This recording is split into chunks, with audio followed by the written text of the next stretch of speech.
Una niña ha decidido dibujar una casa para el cumpleaños de su madre. En su mente infantil la casa ya está dibujada. Sabe cómo tiene que ser, hasta el más mínimo detalle. Solo falta trazarla en el papel.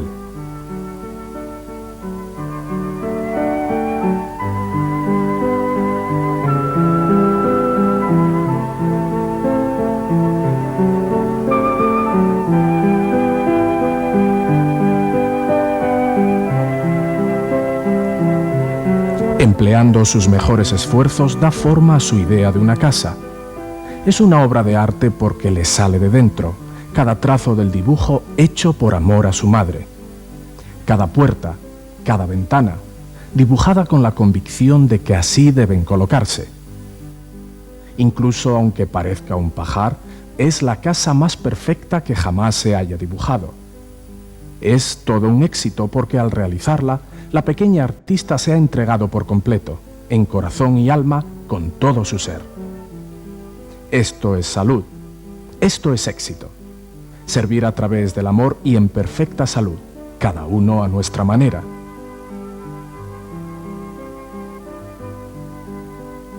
Nuestras almas nos guiarán con solo escucharlas en cada circunstancia, en cada dificultad. Así dirigidos, la mente y el cuerpo pasarán a través de la vida irradiando felicidad y perfecta salud, tan libres de cuidados y responsabilidades como un niño pequeño. Edward Bach creía que cada uno de nosotros tenemos que seguir un camino propio y único en la vida. Desviarse de este camino e ignorar los dictados del alma conducían a la enfermedad y a la infelicidad. El concepto central de su obra se basa en el principio de que la enfermedad es resultado de la falta de armonía entre el alma y la mente. La verdadera causa subyacente de una enfermedad es el estado mental del paciente y no la condición física de su cuerpo. La salud, escribió, es el escuchar a nuestra voz interior y el ser tan confiados y naturales como los niños pequeños. Edward Bach no llegó a esta conclusión de la noche a la mañana. La sintió de manera intuitiva desde una edad muy temprana y le fue confirmada después de muchos años de trabajo como médico, periodo durante el cual fue aumentando su satisfacción con la poca efectividad de los métodos convencionales de tratamiento. Esto fue lo que le hizo abandonar una carrera brillante como médico y le impulsó a emprender un viaje en busca de una forma de tratamiento más pura y sencilla. Este viaje se desarrolló tanto en un plano físico como espiritual. Vagó por los campos de Inglaterra y Gales en búsqueda de sus remedios y a la vez emprendió un perturbador viaje interior en el que experimentó los mismos estados mentales que él creía eran la causa principal de la enfermedad.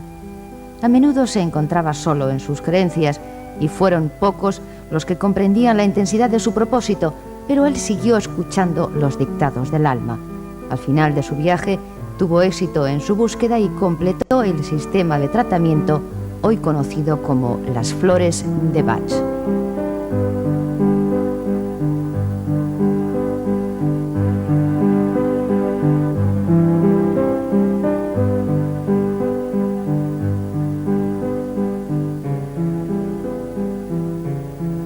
La vida de Edward Bach comenzó el 24 de septiembre de 1886 en Moseley, un pueblo cercano a Birmingham, Inglaterra.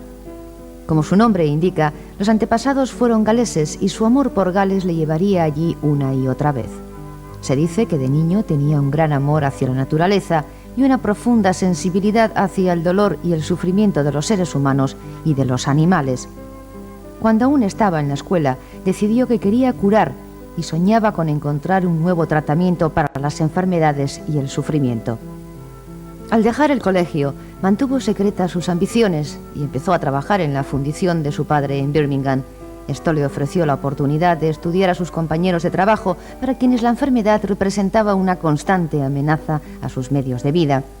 Estaba convencido de que debía existir un método más simple de curación y decidió que debía estudiar primero todos los métodos conocidos hasta entonces. Para esto era necesaria una formación médica, pero el coste le hizo vacilar, aplazando la idea para más adelante. Cuando tuvo 19 años, volvió a visitar las montañas y los valles de su querido Gales. Quizás fue allí, en el país de sus antepasados, donde la llamada a emprender su viaje se hizo irresistible. Poco tiempo después, contó a su padre cuáles eran sus ambiciones, y el padre no dudó en ofrecerle su apoyo. En 1905 empezó su carrera de medicina en la Universidad de Birmingham. Luego pasó al Colegio Universitario de Londres y obtuvo su título en 1912. Desde ese momento hasta 1930, el Dr. Bach rara vez se ausentó de Londres. En aquella época la ciudad estaba muy congestionada, era muy ruidosa y él añoraba la paz del campo. Pero a pesar de que no le gustaba la vida de ciudad, estaba decidido a seguir con su trabajo.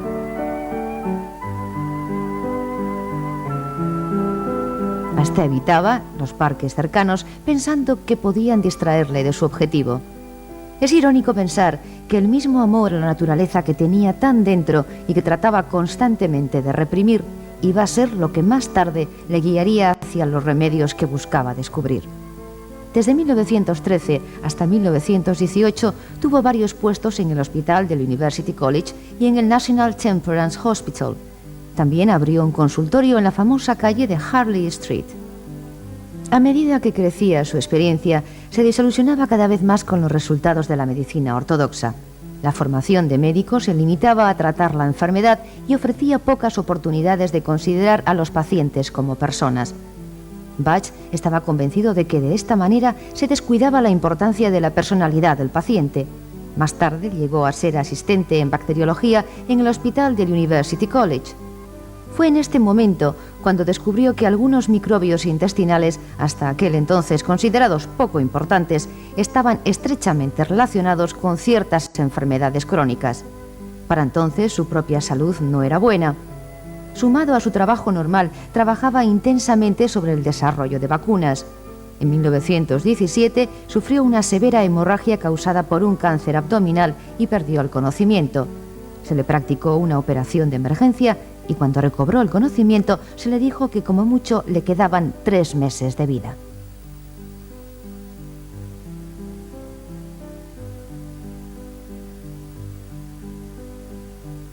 Después de semanas de agonía mental y física, se encontraba muy débil, pero regresó a su laboratorio decidido a completar tanto trabajo como pudiera en el corto plazo de tiempo que le quedaba. Se absorbió de tal forma en sus experimentos que perdió todo el sentido del tiempo. Trabajaba durante toda la noche y sus colegas se referían a la ventana de su laboratorio como la luz que nunca se apaga. A medida que pasaban los meses, la salud iba mejorando. Concluyó que esto se debía a que tenía una actividad absorbente. Asimismo, esta circunstancia confirmó su creencia de que el estado de la mente era clave para entender la salud y la enfermedad. En el invierno de 1918, Bach dejó el hospital del University College e instaló un pequeño laboratorio en la calle Nottingham Place. Encontrándose en una situación económica muy apretada, no solo trabajaba, sino que a menudo también dormía en su laboratorio. A principios de 1919 fue nombrado bacteriólogo y patólogo del Hospital Homeopático de Londres. Al iniciar su trabajo en dicho hospital, se puso a leer las obras de Samuel Hahnemann, fundador de la homeopatía. Basándose en las geniales ideas de Hahnemann, se dio cuenta de que finalmente estaba en la pista de lo que había estado buscando. Bach quedó profundamente impresionado con el hecho de que Hahnemann, sin poder contar con los aparatos modernos que él mismo había aprovechado, también hubiese descubierto la estrecha relación entre la enfermedad crónica y la intoxicación intestinal. Bach aisló 7 grupos de flora intestinal y preparó vacunas homeopáticas. Estas exitosas vacunas son conocidas como los 7 nosodes de Bach y siguen siendo utilizadas hoy en día. En 1922, Bach dejó el hospital homeopático para concentrarse en sus investigaciones. Estableció un amplio laboratorio en el Park Crescent, a la vez continuando su trabajo en el consultorio de la calle Harley Street. Su fama se extendió y las vacunas se solicitaban cada vez más. Seguía convencido de que podía descubrir una forma de tratamiento alternativa y dedicaba cada momento libre a la búsqueda de plantas y hierbas con la esperanza de poder sustituir a los 7 nosodes, pero sin mucho éxito. Hasta aquel momento en su carrera médica había confiado en su intelecto y en su formación, pero su próximo descubrimiento lo logró siguiendo su intuición.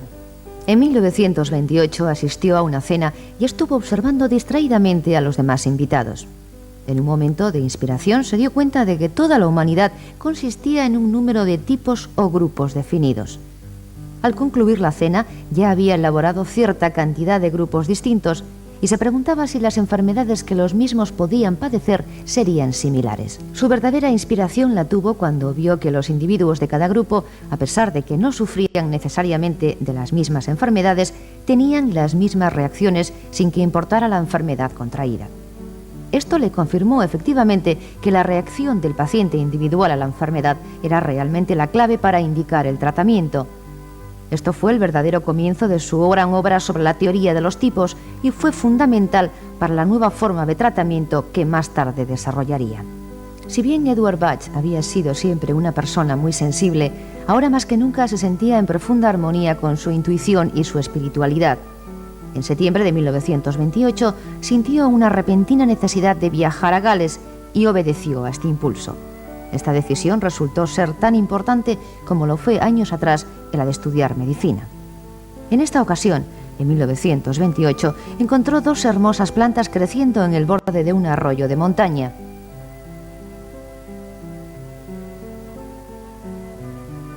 El pálido color púrpura de la impaciencia y las flores doradas del mímulo. ¿Por qué sintió ese fuerte impulso de ir a Gales y luego dio con estas dos plantas en particular? Es una pregunta que aún nos fascina. Los antepasados de Bach eran galeses y su naturaleza intuitiva e idealista armonizaba con la tradición cultural céltica del misticismo y espiritualidad. En ese momento de su vida, aquellas facultades estaban llegando a su exponente máximo. Su repentina salida del bullicio de Londres hacia la tranquilidad de Gales se debió a una respuesta directa a esos crecientes sentimientos, más que a un impulso casual. Por lo tanto, el haber encontrado los ejemplares de impaciencia y mímulo en Gales no era un hecho fortuito, sino directamente relacionado con su estado mental y con el lugar donde las encontró.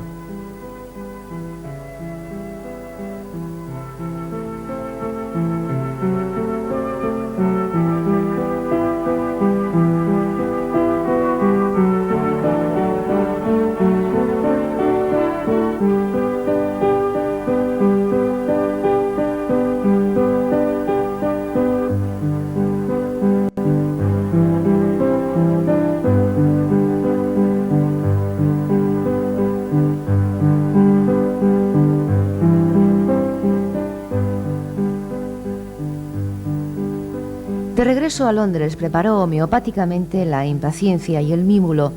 Al recetarlos, de acuerdo con la personalidad del paciente, encontró que daban resultados notables. Más tarde, ese mismo año, utilizó la clemátide salvaje, y estas tres plantas constituyeron los 3 primeros remedios de los 38 que más tarde utilizaría en el nuevo sistema de medicina. Con su teoría de los tipos y los 3 nuevos remedios, claramente Bach había empezado una nueva etapa de su viaje. Para finales de 1929 había abandonado toda otra forma de tratamiento para concentrarse solo en estos 3 remedios. En la primavera de 1930 se cerró el capítulo final de la vida del Dr. Bach en Londres. Decidió dejar su trabajo y dedicarse por completo a desarrollar su teoría de los tipos y a buscar nuevos remedios. Abandonó su consulta de la calle de Harley Street y su laboratorio de Park Crescent.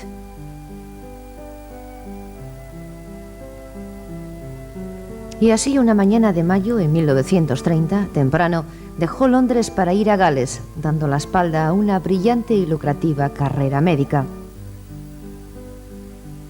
Edward Bach fue acompañado en su viaje por Nora Weeks, a quien había conocido cuando ella trabajaba como radióloga en la consulta de la calle Harley Street.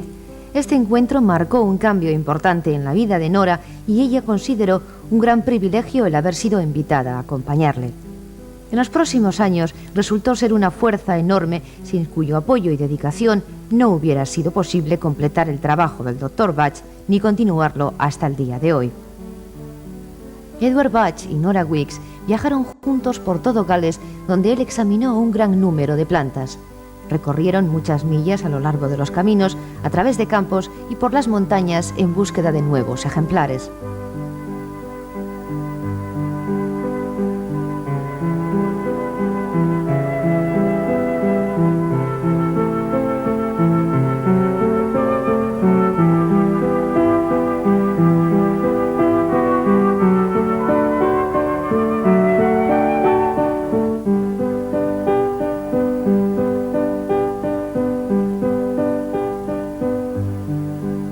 Una mañana, Bach cruzó un campo cubierto de una gran cantidad de rocío.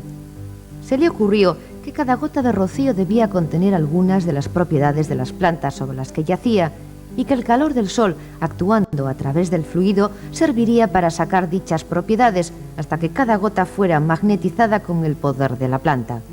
Se dio cuenta de que si podía obtener de esta manera las propiedades medicinales de las plantas que estaba buscando, los remedios resultantes serían puros y sin contaminar.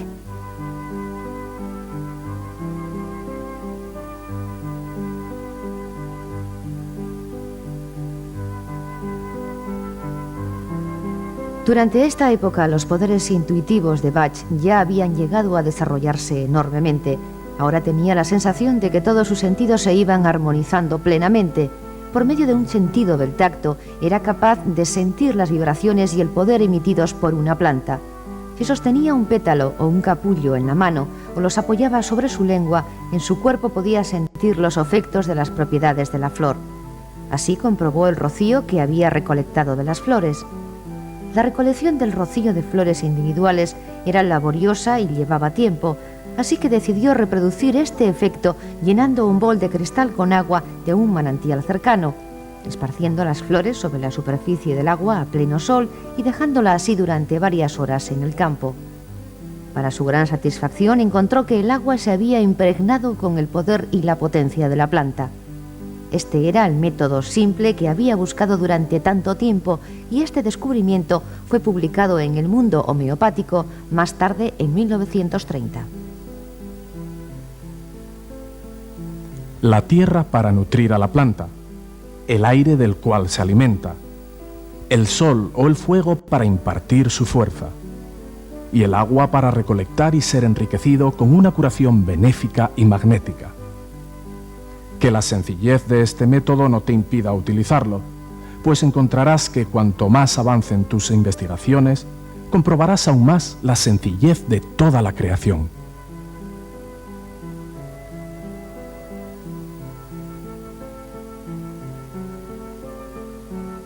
En julio de 1930, el doctor Bach y Nora fueron a Cromer, en Norfolk, un pequeño pueblo de la costa. En las afueras de Cromer encontró más plantas para añadir a aquellas que había encontrado en Gales. Nora pintó pequeños mapas de los lugares en los que se ubicaban y también algunas de las plantas mismas.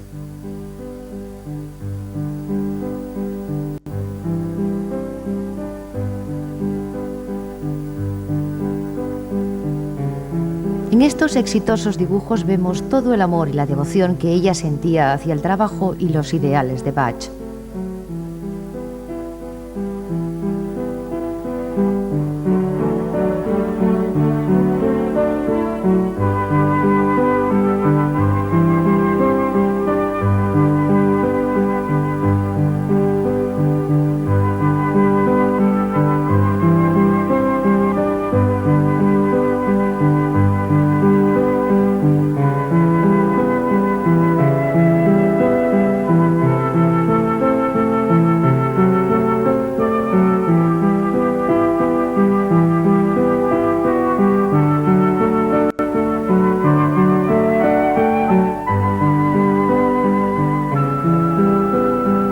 En Cromer, Bach también continuó con su trabajo de clasificar los tipos humanos. Tuvo amplia oportunidad para ello, pues aquel era un lugar de veraneo popular y todas las clases de gente estaban representadas. Dedicó mucho tiempo a caminar, paseando entre los turistas, tanto en la costa como en el pueblo, estudiando sus estados de ánimo y sus reacciones ante cada pequeño incidente del día. La original observación hecha durante aquella famosa cena de que la raza humana se divide en tipos definidos le fue confirmada por lo que vio también en Cromer. Además de estudiar a la gente del pequeño pueblo, Bach también dedicó algunos días a recorrer las orillas del río y los pantanos cercanos en su búsqueda constante de plantas. Fue durante estos recorridos que encontró más plantas florales de las que sabía contendrían las cualidades medicinales que buscaba. Entre las flores que probó figuraba la agrimonia, que crece abundantemente en el campo inglés. La flor de esta planta era el remedio para los que sufren y se ocultan detrás de un rostro calmado y sonriente. Luego experimentó con la bella flor azul de la chicoria y descubrió que era el remedio para los que padecen una ansiedad posesiva, especialmente hacia los demás. A estas alturas, Bach empezó a añadir brandy por partes iguales a la cantidad de agua potenciada para hacer la tintura madre. Entre los otros remedios que había potenciado durante este año estaban centaura y cerato. A finales del verano de 1930 había preparado en total 9 remedios y además había decidido quedarse en Cromer durante el invierno para tratar a sus pacientes con estos remedios. A Bach le encantaba el pueblo de Cromer y a pesar de recorrer muchos condados de Inglaterra en los 4 años siguientes, siempre regresaba con Nora para instalarse allí durante varios meses al año. Amaba el mar y le gustaba hablar con los pescadores.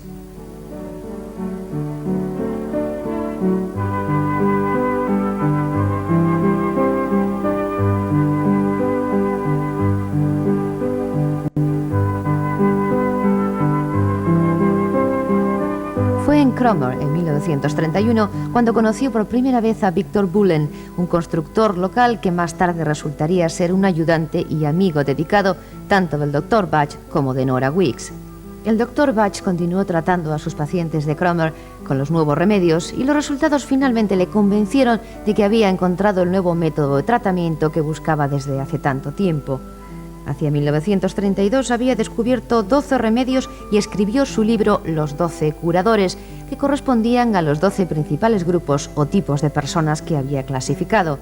En 1933 agregó a los 12 principales lo que llamó los 4 ayudantes. Estos eran la aulaga, para los que han perdido la esperanza,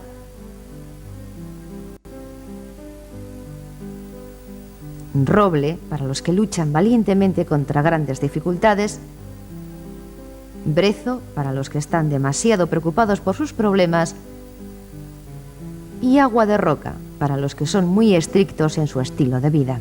Pasó el invierno de 1933 y la primavera de 1934 en Cromer, tratando a sus pacientes en su casa de St. Mary's Road. Combinó 3 remedios: flor de jara, clemátide e impaciencia para formar lo que llamó el Rescue Remedy, una especie de remedio rescate para casos de emergencia, casos de pánico, shock e inconsciencia. Más tarde añadió a estos 3 remedios los de Estrella de Belén y el cerezo. Estando en Cromer, en una ocasión, un hombre fue traído a la costa por un barco salvavidas. Había permanecido 5 horas en medio de una terrible tormenta, amarrado al mástil de un barco naufragado, azotado por las olas. Deliraba, le salía espuma por la boca y no parecía haber mucha esperanza de que sobreviviera. Bach mojó repetidamente los labios del hombre con el Rescue Remedy y antes de habérsele quitado la ropa mojada para cubrirlo con mantas, ya estaba consciente, sentado y pidiendo un cigarrillo. En marzo de 1934, Bach decidió abandonar Cromer y buscar algún lugar para vivir en el Valle del Támesis, una región que había visitado a menudo durante su búsqueda de plantas. Mientras paseaba por la pequeña ciudad de Bradwell-cum-Sotwell, cerca de Wallingford, Nora se enteró de que había una casita para alquilar. Era Mount Vernon, donde Bach pasaría sus últimos 2 años de vida.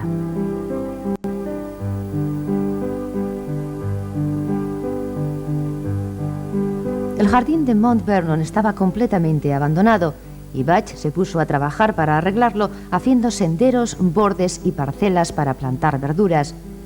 Debido a su precaria situación económica, se dedicó a la carpintería y fabricó la mayoría de los muebles que siguen utilizándose hoy. En 1934, Bach tenía preparados 19 remedios y pensaba que su trabajo estaba ya completo, pero se dio cuenta de que eran necesarios otros remedios para ciertos estados mentales o anímicos que no se habían incluido en la primera agrupación. En marzo de 1935, encontró el primer remedio de la nueva serie, el cerezo. Esta planta es dura, leñosa, y el sol a principios de primavera no era lo suficientemente fuerte como para poder utilizar su previo método de potenciación. Entonces decidió hervir las ramitas florecidas en agua, añadiendo brandy, posteriormente por partes iguales. Bach continuaba infatigable en la búsqueda de los restantes remedios. Empezó a sufrir intensos y agonizantes estados mentales y síntomas físicos peligrosos. En cada ocasión, estos síntomas físicos precedían el descubrimiento del remedio para el estado mental que los causaba. Durante el verano de 1936, escribió la edición final de Los 12 curadores y otros remedios. Bach quiso que esta edición fuese la versión completa y definitiva de su trabajo. A la decepción de Nora y de Victor Bullen, Bach quemó todos sus escritos anteriores en el jardín de Mount Vernon para que no se creara confusión en el futuro. Pocos años antes, Bach había sido objeto de varias advertencias del Consejo General Médico relacionadas con algunos anuncios que había publicado en los periódicos y por valerse de la ayuda de asistentes no cualificados. En 1936 respondió a una de las cartas del Consejo de la siguiente manera: Muy señores míos, al haber recibido el aviso del Consejo en cuanto a trabajar con asistentes no cualificados, es una cuestión de honor informarles que estoy trabajando con varios de ellos y que continuaré haciéndolo. Como ya informé anteriormente al Consejo, considero que es el deber y el privilegio de cualquier médico el enseñar a los enfermos y a las demás personas cómo curarse a sí mismos. Lo dejo en manos del Consejo cómo querrá obrar al respecto. Al haber comprobado que las hierbas del campo son tan simples de usar y tan maravillosamente eficaces en su poder curativo, he renunciado a la medicina ortodoxa. En octubre de 1936, a la edad de 50 años, su fuerza empezó a fallar. Pero la vida era para él un arroyo que fluía, no interrumpido por lo que nosotros llamamos muerte. La había vivido plenamente y nunca eligió la opción más fácil o la más segura. Tenía una enorme vitalidad y se interesaba en toda clase de cosas. Poseía un sentido del humor y un amor genuino hacia la humanidad. Se hacía querer por todos. Edward Bach murió pacíficamente mientras dormía el 27 de noviembre de 1936.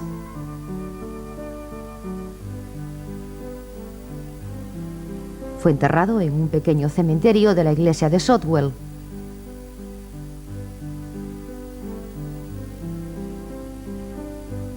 En su libro Cúrate a ti mismo, escribió lo siguiente: La vida no nos pide un sacrificio impensable, sino que nos invita a recorrer su camino con alegría en nuestro corazón y a ser una bendición para los que nos rodean, de tal manera que si nos vamos de este mundo habiéndolo mejorado un poco, habremos llevado a cabo nuestro trabajo. Antes de morir, Bach dijo a Nora y a Víctor que su trabajo estaba completo. Los 38 remedios abarcaban todos los estados mentales y los tipos. Les pidió que se asegurasen de que su obra quedaba inalterada en su total sencillez. De Nora dijo que ella le había ayudado a recoger las hierbas, había estudiado junto a él sus posibilidades y que conocía todo acerca de su trabajo. Después de la muerte de Bach, Nora y Víctor se quedaron con el problema de cómo continuar con su trabajo. No tenían dinero y los remedios florales no eran muy conocidos. Esa época fue francamente difícil para ellos, pero continuaron atendiendo a pacientes y haciendo los remedios estrictamente de acuerdo con las instrucciones del doctor. En 1940, Nora escribió su libro Los descubrimientos de Edward Bach. Junto con los libros Cúrate a ti mismo y Los 12 curadores, despertaron un considerable interés. Aumentaron las consultas de pacientes y sin ningún tipo de publicidad su trabajo fue conociéndose cada vez más. Pocos años después ya era conocido en todo el mundo. Mount Vernon fue comprado en 1958 con la ayuda de donativos de amigos y pacientes. Nora y Víctor lo hicieron registrar como una fundación. Luego fue cedido a una fundación benéfica con la garantía de que ningún particular pudiera adquirirlo y que quedara para siempre como el centro del trabajo del Dr. Bach. En 1970, John Ramsell y su hermana Nicky Murray se unieron a Nora y a Víctor. Ambos fueron formados por Nora y nombrados socios equitativos, convirtiéndose en admirables y dedicados asistentes. Víctor murió en 1975 a la edad de 88 años. El Dr. Bach lo había descrito como la personificación misma del honor y de la integridad. Desde su primer encuentro con Bach en Cromer, había demostrado que era un amigo leal tanto de él como de Nora. El trabajo en Mount Vernon continuó y Nora, a pesar de que ya era mayor, seguía incansablemente trabajando en su dedicación y compromiso con la obra del Dr. Bach. Ella murió en 1978 en la misma pequeña vivienda que había conseguido para el Dr. Bach unos 44 años antes. Durante aquellos años había obrado en silencio y con decisión, según las creencias y los ideales del Dr. Bach. Sin su dedicación exclusiva, los remedios florales nunca hubieran llegado a ser tan universalmente conocidos y respetados. John Ramsell y su hija Judy Howard son ahora los administradores. Elegidos y formados por Nora Weeks, han asegurado la continuación de todos los principios del método Bach.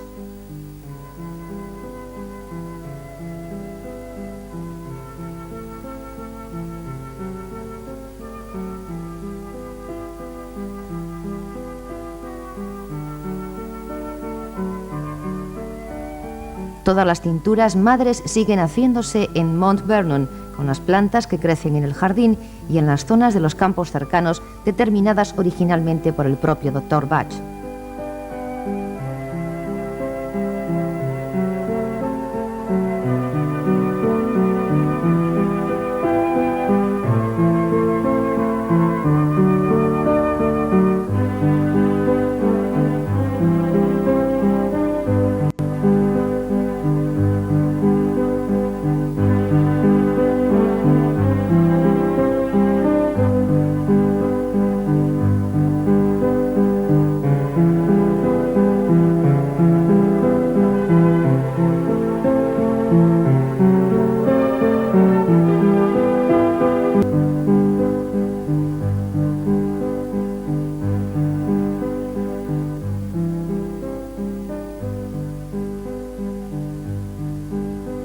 En verdad fue heroico el viaje del Dr. Bach y es cierto que cumplió su trabajo.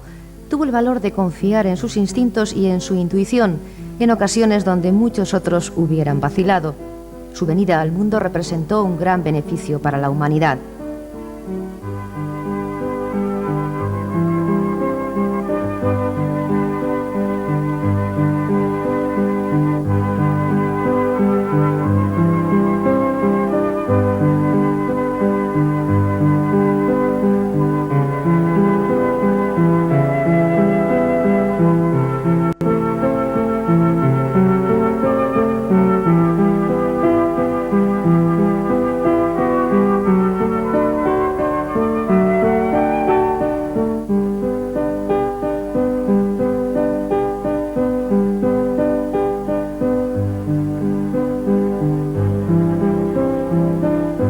Mount Vernon, con su jardín, es un refugio lleno de paz y un monumento vivo y activo a los ideales del Dr. Bach.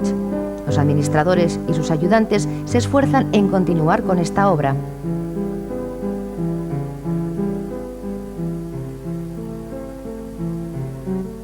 Edward Bach fue un hombre de gran intelecto. Sin embargo, el sistema de tratamiento que finalmente perfeccionó es muy sencillo y fue el resultado no del poder intelectual, sino de un poder espiritual más profundo. Fue largo su viaje y en ocasiones arduo, pero nunca dejó de escuchar los dictados de su alma, esa voz interior que le decía que tal método estaba allí y solo faltaba descubrirlo. Las flores de Bach se han convertido realmente en la luz que nunca se apaga.